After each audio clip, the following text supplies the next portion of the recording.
الله وبركاته. بسم الله الرحمن الرحيم. പ്രിയമുള്ള സഹോദരന്മാരെ,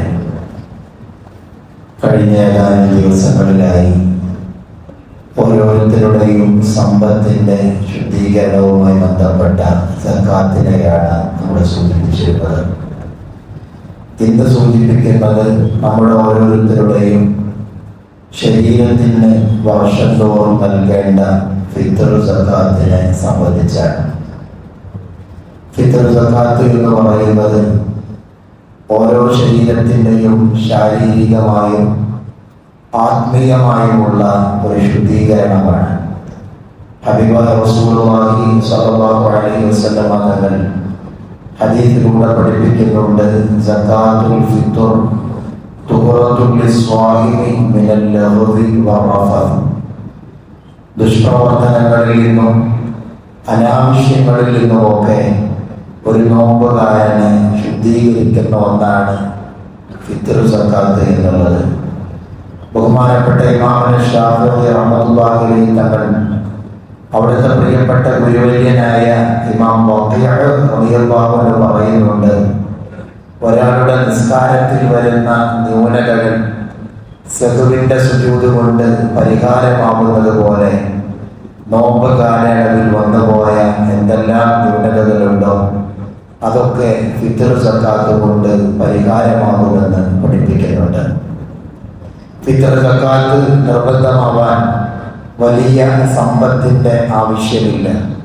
കർമ്മശാസ്ത്ര പണ്ഡിതന്മാർ രേഖപ്പെടുത്തുന്നതനുസരിച്ച് എല്ലാ മുസ്ലിമായ സ്വതന്ത്രനായ സാമ്പത്തിക ശേഷിയുള്ള എല്ലാവരുടെ പേരിലും ഫിത്ർ സക്കാത്ത് നിർബന്ധമാണ്.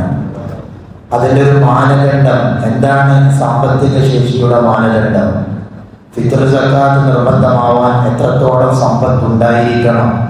കർമ്മശാസ്ത്ര ഗ്രന്ഥങ്ങൾ പരിചയപ്പെടുത്തുന്നത് ഇങ്ങനെയാണ്: പെരുന്നാൾ രാവിലും പെരുന്നാളിൻ്റെ പകലിലും തനിക്കും താൻ ചെലവ് കൊടുക്കൽ നിർബന്ധമായവർക്കും ആവശ്യമായ ഭക്ഷണം, വസ്ത്രം, അനുയോജ്യമായ ഭവനം, അതുപോലെ കടമുണ്ടെങ്കിൽ അത് വീട്ടാനുള്ള വക എന്നിവ കഴിച്ച് വല്ലതും മിച്ചമുണ്ടെങ്കിൽ അവർക്കെല്ലാം ഫിത്ർ സക്കാത്ത് കൊടുക്കൽ നിർബന്ധമാണ്.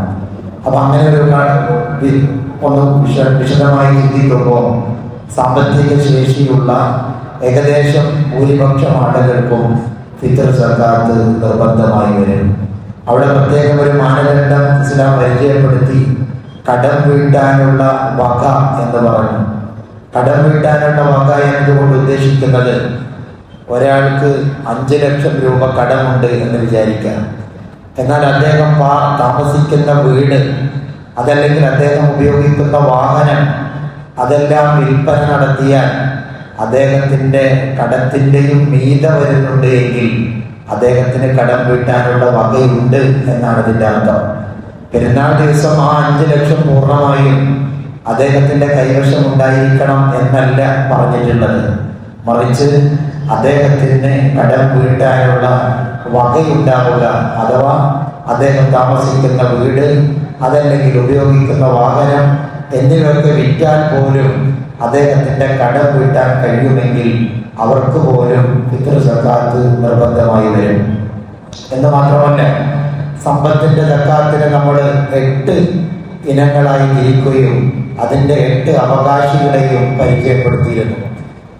എന്നാൽ ഫിത്ർ സക്കാത്തിന്റെ വിഷയത്തിൽ ഫഖീർ, മിസ്കീൻ തുടങ്ങിയ 2 അവകാശികൾക്ക് മാത്രമാണ് അത് കൊടുക്കാൻ പാടുള്ളൂ എന്ന് കർമ്മശാസ്ത്രം പ്രത്യേകം സൂചിപ്പിക്കുന്നുണ്ട്. മുസ്ലിങ്ങളായ ഫഖീർ, മിസ്കീൻ എന്നിവർക്ക് മാത്രമാണ് ഫിത്ർ സക്കാത്ത് കൊടുക്കാൻ പാടുള്ളൂ. അത് നമ്മൾ കൊടുക്കുന്നവരാണ് ആലോചിക്കേണ്ടത്. സാമ്പത്തിക ശേഷിയുള്ള ആളുകൾക്ക് കൊണ്ടുപോയി കൊടുക്കുകയും അങ്ങനെ കൊടുത്തു കഴിഞ്ഞാൽ നമ്മുടെ സക്കാത്ത് വീടുകയില്ല എന്ന് കൃത്യമായി നമ്മൾ ആലോചിക്കേണ്ടതുണ്ട്. ഫഖീർ, മിസ്കീൻ എന്നിവർക്ക് മാത്രമാണ് ഫിത്ർ സക്കാത്ത് കൊടുക്കാൻ പാടുള്ളൂ.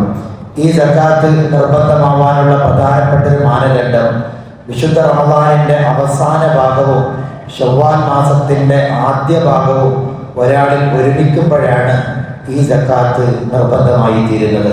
അഥവാ മഗ്‌രിബിന് ശേഷം ജനിച്ച ഒരു കുഞ്ഞിനോ അതല്ലെങ്കിൽ മഗ്‌രിബിന് മുമ്പ് മരണപ്പെട്ട ഒരു വ്യക്തിക്കോ ഫിത്ർ സക്കാത്ത് നിർബന്ധമാവുകയില്ല. റമദാനിന്റെ അവസാന ഭാഗം അഥവാ റമദാൻ അവസാന നോമ്പ് മാസപ്പിറവി കാണുന്ന സമയം, അതുപോലെ മഗ്‌രിബിന്റെ ശവ്വാലിന്റെ ആദ്യ ഭാഗം ഒരാൾ സംഗമിക്കുമ്പോഴാണ് അയാൾക്ക് ഫിത്ർ സക്കാത്ത് നിർബന്ധമായി തീരുന്നത്. ഇതുമായി ബന്ധപ്പെട്ട മറ്റ് മസ്അലകൾ ഇൻഷാ അല്ലാഹ് തുടർന്നുള്ള ദിവസങ്ങളിൽ സൂചിപ്പിക്കാം. അല്ലാഹു തൗഫീഖ് നൽകി അനുഗ്രഹിക്കുമാറാവട്ടെ. അസ്സലാമു അലൈക്കും വറഹ്മത്തുള്ളാഹി വബറകാതുഹു.